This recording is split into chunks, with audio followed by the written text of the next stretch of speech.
Thank you. Hello. Good morning. I want to thank Mario. It's an honor for all of us, for Aapresid. You know the long CV of this great man. After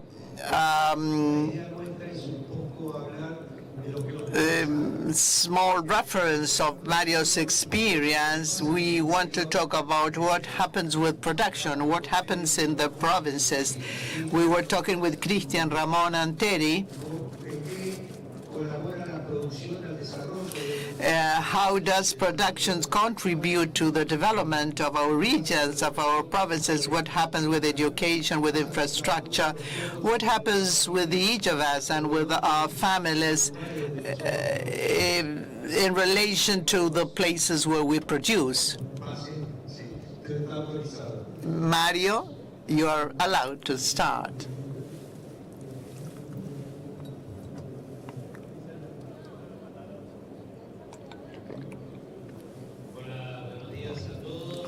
Good morning, everybody. Thank you for being here. I'm very happy to share with you this space with these people who are already my friends, and for allowing me to tell stories from the farm, from the countryside. This is a sort of anticipated break, recess. I hope if we compare what I will say to the more important things that people related to the agricultural sector will say. Since I have the fortune to know the country, I can contribute with some considerations from another perspective. And so I have this note, this aide-memoire. I have different meetings, but yesterday night I started to remember experiences I had in my past years, my experiences with villages, with the farming sectors, with people living in the countryside. You might wonder,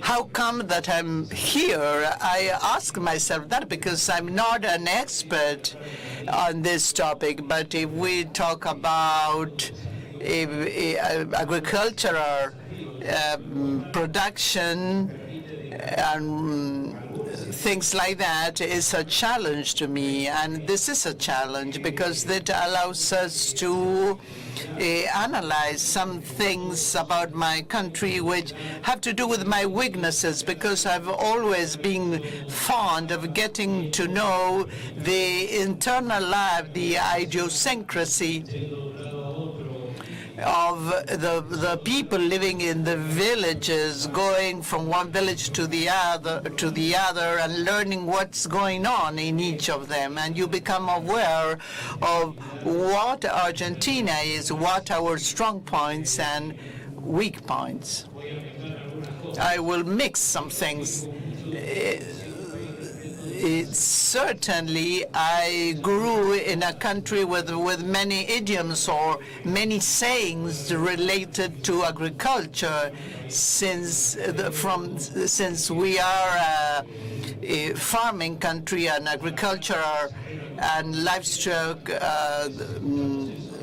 country. Things can be solved with a good harvest. We have been the grain basket of the world, or similar things that we fed Europe that was starving after the war, that we produce food for 400 million people. Here you throw something to the ground and it grows, as if we had a miraculous, or we had a magic land. But these sayings never referred to working, to work, that things happen on their own, but I'm always advocate for the work in the farming sector, and I know that things are not easy, but these sayings started in the coffee shop meetings. The land is very generous, but we have to work on it. Sometimes I believe that this comes from those days where there was abundance in the 1900s, when in the farming sectors, the farms started to produce a lot, really.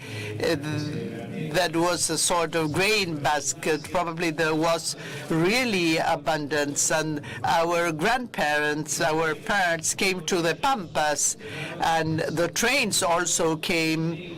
And after that, we had the settlement in different villages, and we had the wheat and other cereal crops. Many villages have been abandoned because trains stopped running. I remember my live in Esperanza, Santa Fe. Esperanza means hope, so this is a very meaningful name. Also, we had the Pampas with the foreign people, with immigrants. In the early 20th century, people said that Argentina has no roof, that this would be the future world power. And people told me why our pizzas are different from the pizzas from New York, or even the pizzas in Italy. Why this is so? People who know told me that immigrants to Argentina, they came here not because they were well off precisely, but they wanted to feed their children, and they saw that we had a lot of flour, milk, and cheese. There was an abundance of those products, so they baked higher pizzas. I like more our pizza than the pizzas in New York and in Italy. But this was a sort of consequence of this, and this happened with many meals. I'm talking with people who know about gastronomics and about food, and I was told this story. Even in Patagonia, wheat was grown. The Welsh people took to France the yield from Chubut, or the products that came from Chubut, and the wheat and the flour was awarded many prizes, and they were considered the best of the world. We never know why this didn't continue. This production didn't continue in Chubut. The emblem, the scutcheon of Chubut is a wheat ear. I was born in Rio Gallegos, 10 kilometers of the city. It was only a village. My father had a store and a small farm, 10 hectares in the outskirts of the city, 10 kilometers away, where many crops were planted, and the plots were separated. We know that in Patagonia there is a lot of wind, and so the trees,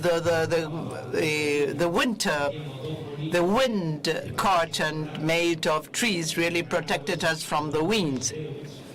We had the Deutz motors to extract water from the fields. A esta chacra que teníamos. We were the ones that had fresh produce. We had dust roads. And the ships that really provide supplies to the village came only twice a week. And my brothers and me were responsible for collecting the cherries and this what we call fine fruit. So I have very nice memories from my life in the farm. I learned how to deviate or to deflect the water through the channels for the different crops, and it was really fresh water. We had paths for the different plots, and the wind stopped everything and created a microclimate. And in summer we had turnips, spinach, bean roots, lettuce, whatever you name it, many different crops or vegetables except tropical vegetables. We then moved to Buenos Aires, and there I traveled all through Latin America and all through the country. And I found that this city, Buenos Aires, grew with that idea that farming was important for Argentina. We are in La Rural, that we have a sort of small farm here that hosts all the rural events. This really seems contradictory, because we have La Rural, it's a rural name in the middle of the city, but the city and the rural areas are meeting all the time. The extremes ends meet, because the literature were created by people from the city, Martín Fierro, Don Segundo Sombra, Santos Vega, and many other books that deal with farming topics or with topics that have to do with rural life.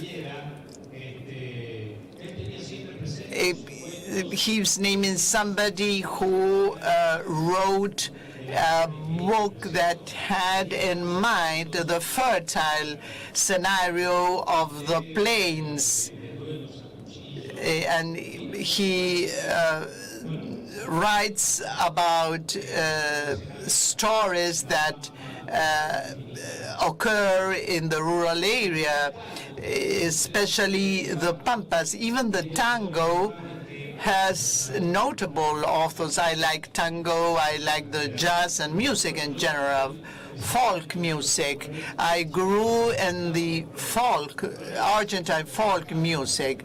The folk music also has to do with the countryside, but in the 60s there was a boom around folk music, and so the farming sector is always present. Tangos introduce things have to do with nature, because in the lyrics they include things that have to do with nature. Esposito has titles of a green weed or a blossom, an orange tree. He was born in Zárate and Escobar, so he was in close contact with nature, so he applied this to the tango lyrics. That generally tango speaks about streets in the city.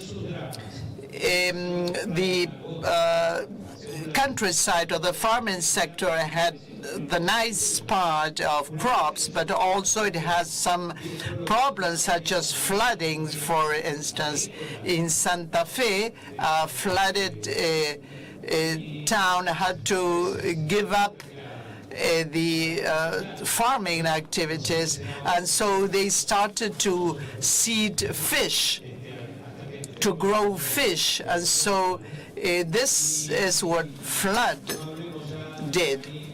We can talk about sorghum, corn, wheat, and we don't need to talk about soybean. You know that in the 80s, the soybean started as a boom, and it has covered large surface areas in regions that didn't seem to accept any type of crop. In the rice in the Mesopotamia, and in the La Rioja and in Formosa, the olive orchards in the southern part of Buenos Aires with the troughs. And in Pinamar and Mar del Plata, I have sunflower fields, and I became a cover girl with in the sunflower crops. I understand how important the countryside and the farming sector is in the economic sector, in the economy. Gastronomics, we talk about gourmet. In the past, we had 4 or 5 meals that represented us. Today, we have a different story altogether, thanks to these new crops, such as the truffle. The same happened with wines. Mendoza is a place, it's a desert, but thanks to their own efforts and in the vineyards, they were able to create the wine path. This is a very a tourist item, and I'm interested in that because I'm a Ministry of Tourism. Vineyards can happen anywhere, but in my own province, in the center of Santa Cruz, at 1,000 latitude, vineyards are being grown. I think that the Ernequian related to crude oil in the Lago Posadas area, vineyards are being grown. We have plenty of possibilities. The countryside grows, and this means that we have to be responsible for taking care of it. I'm not in a condition to make recommendations or to give advice, but I will tell you what happened to me in the Amazons. That's why I say that we have to take care of the countryside. Amazonas.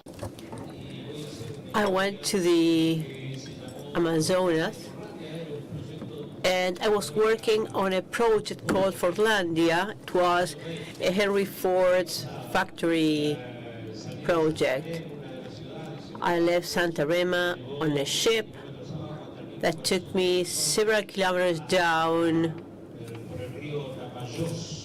along the river Tapajós. And what had Henry Ford done? The problem he had is he was a man who had invented 4 production lines. He produced 1 car every hour. He had been born in a rural environment, and he was the most powerful man in the 20th century. He was a success. Capitalism had his name, and he was born in a family of an English farmer's family. In his home in Michigan, he worked on engines out of curiosity, and his dream was related to rural activities, because farms were part of his environment. He wanted to produce a cheap, resistant car to sell it massively to farmers who surrounded him. And this is how the 4T was created, a 4-cylinder vehicle.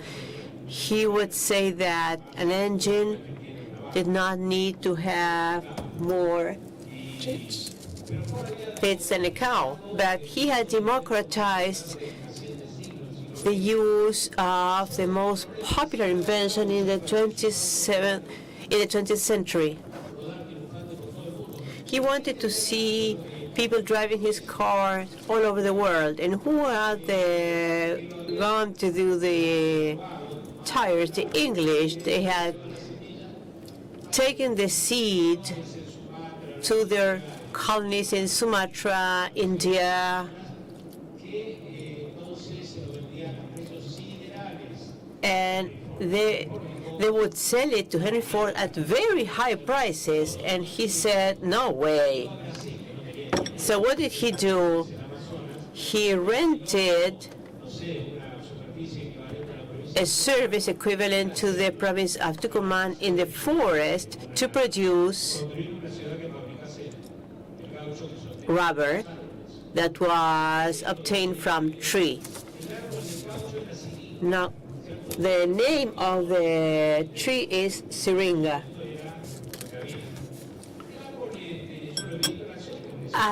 I saw that tree during my trip. It grows up all over the forest, surrounded by plants and everything. And people who collect the latex cut the tree, the trunk every morning, and the tree starts dripping latex during, I think, an hour and a half. And then they take the latex, and that was what eventually became rubber.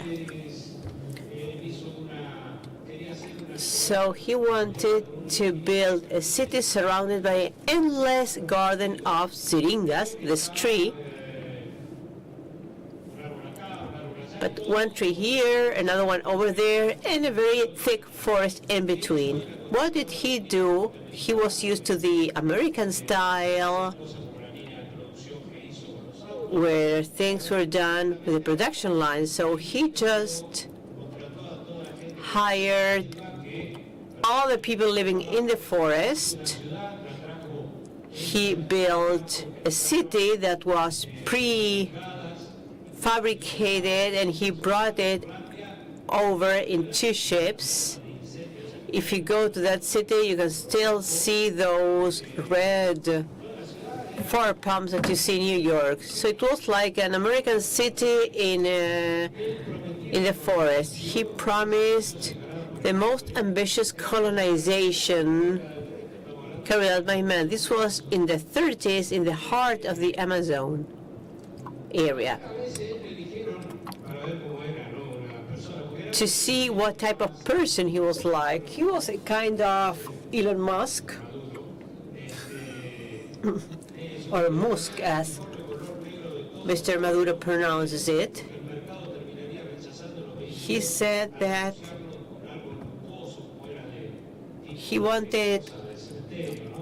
he didn't want cars to be associated to funeral cars, and he said a Ford customer can have any car, any color they may want, provided it's black.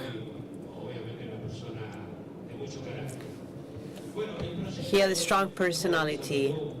Ford, what he developed in the Amazon was amazing. He hired lots of people, and for 10 years they waited for trees to grow up.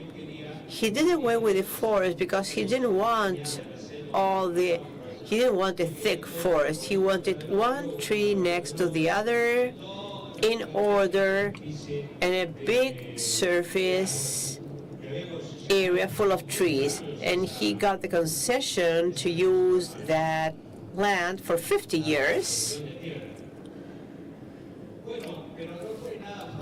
But the relationship with the native people was not easy because he banned carnival festivals. He would give them balanced food so they would work better. He banned alcohol.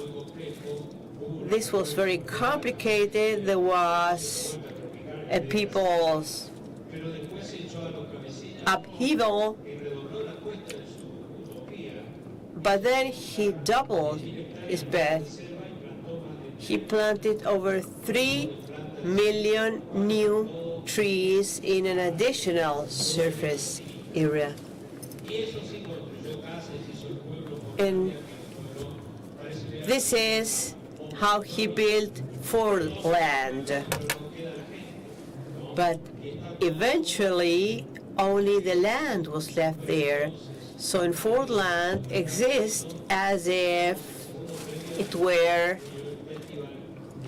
were living the time. We prepared a documentary based on that. And the documentary was granted an award. And I think it's because the Americans were not aware of Henry Ford's failure here. But something unexpected happened. It was a pest that affected all trees planted by Ford. As a result of this, we got this pest that was called the leaves pest. And this pest did away with the whole plantation. The same fungus appeared in the new trees planted, and eventually it affected the whole area. Technical people didn't understand what was going on. I remember a renowned ecologist in that city, after hours of analyzing the complex ecosystem, eventually said it was nature's response. So the conclusion is that when doing away with weeds to plant these trees, Americans did away with the plants that would embrace the trees, embrace and protect those trees, because those trees were growing in a thick forest. But once the thick forest was no longer there, the pest moved on.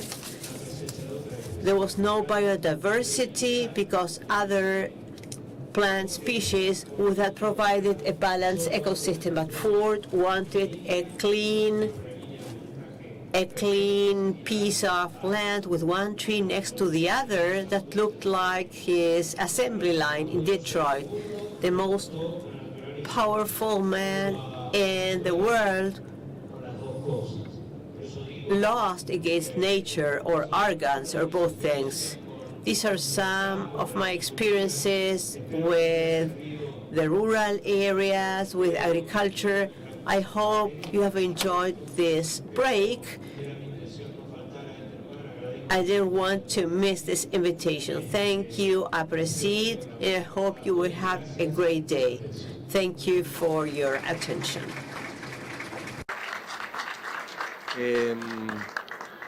Hola. Bueno, un poco la idea de lo que sigue es... Well, now we want each of the members of this panel to describe the infrastructure and the improvement of the lives of the people in their areas. I'd like to start with Teddy Cotella, who is a grain developer. He's in the north part of Santiago del Estero province, and he knows that production can really improve people's life. Hello, good morning. Thank you for having me, and thank you, Mario, for your stories. I come from an area that is a region where we have 750 millimeters of rainfall every year. Crops, we are continuously on a rainfall deficit. What we do not have in excess in that area is water. And in spite of that, we still have production that helps us to generate sustainable wealth. Over the years, I've learned a lot about no-till, because without no-till, all these alternatives would have been unfeasible. I've been visiting the poorest provinces in Argentina for 30 years. And over this time, I've realized that there are some things that make me a part of the community I work with. This is not, what I'm going to share with you is not a story, but data taken from different surveys we have carried out to improve the quality of life of the community where I work, which is Secretario. Secretario means the king of the forest. It's a small town in the province of Santiago del Estero where the average temperature in summer is 45 degrees C. When I am at home at the veranda, I see lots of mockingbirds. And I've always wondered how I could integrate to the community by adding value. Traditionally, if I have to do something or if I need help, I'll try to hire people from my community because this helps me to improve what I can improve so that we can have a virtuous cycle that will improve the performance of the whole community.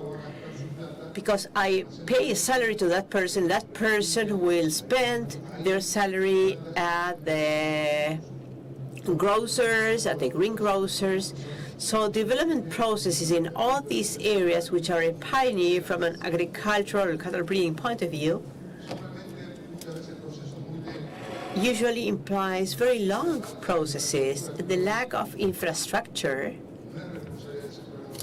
is not a responsibility of the agricultural sector because we all pay our taxes so as to have highways all over the country. But there are many things that we can change from our productive unit where we work because, again, all over the country, our fields, even if it doesn't look like it, are a solution to meet many other needs that people in those areas have. Such as to say, I am only a farmer, I don't want to be bothered, but very frequently this has happened to me over these years, visiting fields, and maybe with my car out of order, I had to walk until I saw someone who could help me. And neighbors in the area would let me spend the night there. I faced all those situations, and those situations are solutions to problems that come up continuously in our communities. And one of those problems is water. In Secretario, my town, we still have a person whose job is to be the water person. Mr. Bellis, he has a cart with horses, and he takes 2 drums with 200 liters of water, sweet and salt water. One is used to wash things at home, toilets, etc., and the other one is frequently used to supply home consumption. One costs 1,000 pesos. Sweet water and salty water cost 800. Those situations do exist in our country. But I can also tell you that 85% of people living there, 3,500 inhabitants in the rural and urban area, they all have cell phones. And even if it seems unbelievable, that those cell phones get them closer and connects them with lots of situations they live, they experience. And I'll give you this information. As it may happen to you, let's say there are workers working at home. You have to pay on Friday because they need the money on the weekend. I live far from that place because they want to get paid. People use cash. They want to feel the cash in their pockets. I was wondering what I could do so as not to have to go there with a bag full of money and do a wire transfer instead. But even though it may seem silly, there are some tools, a digital tool we are all familiar with, Mercado Libre, that really makes these things easier. So there's a worker who's always requesting money, who is always asking for money, and he asks me to give money on Saturday at noon. And this money transfer have solved many problems. When I pay the wages, in the past, people would have to go to the closest ATM that was 50 kilometers away. Do you know what they do? Everyone. They give their card to a person. That person goes with lots of cards, takes the money out, and then comes back with the money and gives the money to the card holders. An ATM solved things in the village, but not only for my employees, because Maria from the store, the small supermarket, could win a lot of money because the ATM was fed by the money from Maria. And how are we part of this circle? We are part of this activity that happens in the village where normally operate. So one says, what are the solutions that we can provide?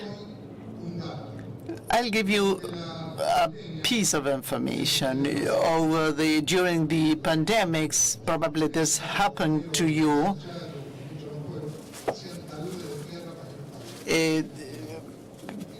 People built barriers with soil, with earth, so that people wouldn't pass because they thought that the disease could be transmitted from one place to the other. So when they made those heaps of earth, they stopped having drinking water. Where did we get the drinking water from? I had wells at home, and I learned that the roof at home and in other houses allowed us to harvest water, and much of the drinking water came from that. So this means that there are several solutions that make us participate with other people in a proactive manner. In the past, I used to grumble about this. For instance, the roads. It is an issue. Imagine Santiago del Estero. You go now, if you go behind a truck loaded with grain, you won't see anything. Your view will be stopped. So try to think of things that do not only impact on your activity, but it also provides solutions at the social level and make us part of a federal approach. There's a lot to say about this topic, so Cristian and Ramón, I apologize. There are many things to do and things to say. I thank Mario for being here and all you three. We will continue talking with Ramón, Teddy, and Cristian. I meet them frequently, and it's a pleasure to learn from them the things that they do in their places. If there's any questions, we'll be glad to answer them. Otherwise, thank you very much.